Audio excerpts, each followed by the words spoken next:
शिव के पार्थिव लिंग का निर्माण करते हैं, जब हम भगवान शंकर के पार्थिव लिंग का निर्माण करते हैं और शंकर भगवान के पार्थिव लिंग को जब हम बनाते हैं तो स्वयं देवाधिदेव महादेव भगवान शंकर को उस लिंग में आकर विराजमान होना ही पड़ता है और वर देना ही पड़ता है।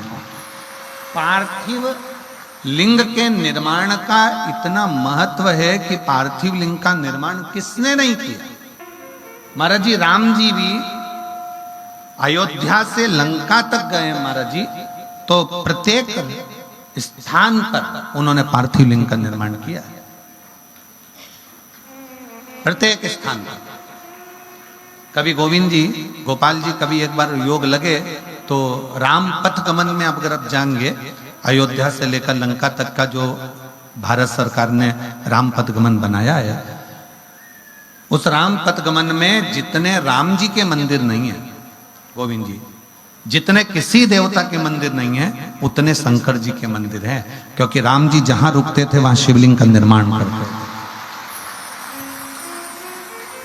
पूरे अयोध्या से लंका तक राम पथगमन जो बनाया है सरकार ने, उस राम पथगमन में जितने राम जी के मंदिर नहीं, उससे ज्यादा शंकर जी के मंदिर, सबसे ज्यादा शिव जी के मंदिर हैं, क्योंकि राम जी जहां रहते थे वहां रात्रि विश्राम करके दूसरे दिन शंकर जी की स्थापना कर कर पार्थिव लिंग का पूजन कर कर फिर वहां से आगे बढ़ते।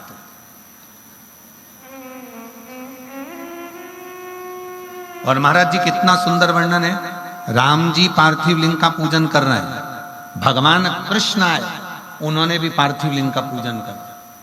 भगवान कृष्ण ने, जब भगवान कृष्ण की 16,108 रानियों से जब संतान की प्राप्ति नहीं हुई तो गर्गाचार्य बाबा को द्वारका में बुलाया गया और गर्गाचार्य बाबा से प्रार्थना करी गई, गुरुदेव आप बताओ कि हमारे घर में संतान नहीं है, औलाद नहीं है, संतान की प्राप्ति कैसे होगी। गर्गाचार्य बाबा जी ने कहा कि तुम्हारी एक एक रानी के साथ 11-11 दिन तक बैठकर शिव जी के पार्थिव लिंग का पूजन करो। 16,108 रानियों के साथ, एक एक रानी के साथ 11-11 दिन तक शंकर भगवान के पार्थिव लिंग का पूजन करा।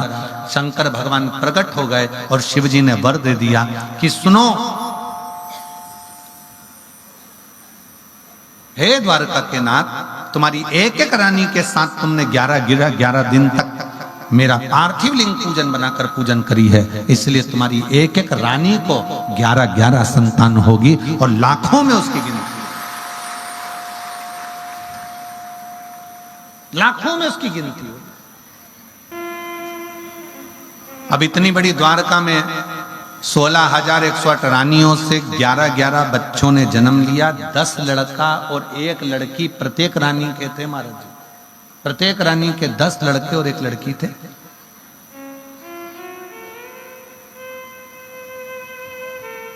और 16,108 रानियों के यहाँ तो कोई कहे कि पार्थिव लिंग का पूजन किसने नहीं किया। सूर्य देवता के जब पुत्र भगवान सूर्य नारायण के बेटे जब यमराज मर गए, सूर्य नारायण भगवान के बेटे जब यमराज के प्राण चले गए, तब सूर्य नारायण भगवान ने भी पार्थिव लिंग का पूजन करा, जो आज भी प्रयागराज की भूमि पर वो शिवलिंग विराजमान है।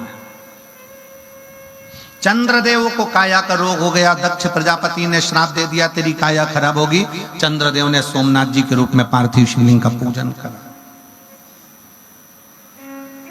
कोई एक भगवान विष्णु जी के पास में से भगवान नारायण के यहां से जब लक्ष्मी जी ने भगवान नारायण को श्राप दे दिया, लक्ष्मी जी श्रृंगार करी थी और भगवान विष्णु हंस दिए। जैसे ही भगवान नारायण हंसे, लक्ष्मी जी को क्रोध आ गया कि आप मेरा सुंदर स्वरूप देखकर, मुझे देखकर घोड़े की तरह हंसे हो। मैं तुम्हें श्राप देती हूं नारायण, तुम्हारा सिर कटेगा और तुम्हें घोड़े का मुंह लगेगा। भगवान विष्णु को हयग्रीव अवतार लेना पड़ा, घोड़े का मुंह लगा है भगवान नारायण का। तब भगवान नारायण ने भी पार्थिव शिवलिंग का पूजन किया। ब्रह्मा जी जब माता का श्राप, सावित्री जी का श्राप जब ब्रह्मा जी को लग गया कि पूरे ब्रह्मांड में, पूरी पृथ्वी पर तुम्हारा कहीं मंदिर नहीं होगा, जब श्राप लगा तब भगवान ब्रह्मदेव ने भी शंकर के पार्थिव लिंग का पूजन किया। राम जी, भगवान कृष्ण, सूर्य नारायण भगवान, चंद्रदेव, राहु, केतु, ऐसा कोई देवता 33 कोटि देवी देवताओं में कोई ऐसा देवता हो, भगवान गणेश जी महाराज पार्थिव लिंग का पूजन करते हैं, भगवान षडानंद कार्तिक के पार्थिव लिंग का पूजन करते हैं, कोई एक देवता ऐसा बता दो जो पार्थिव लिंग का पूजन ना करता।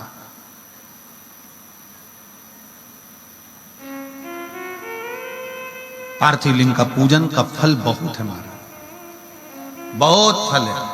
पार्थिव लिंग का पूजन करने वाले व्यक्ति कभी निष्फल नहीं हो सकते।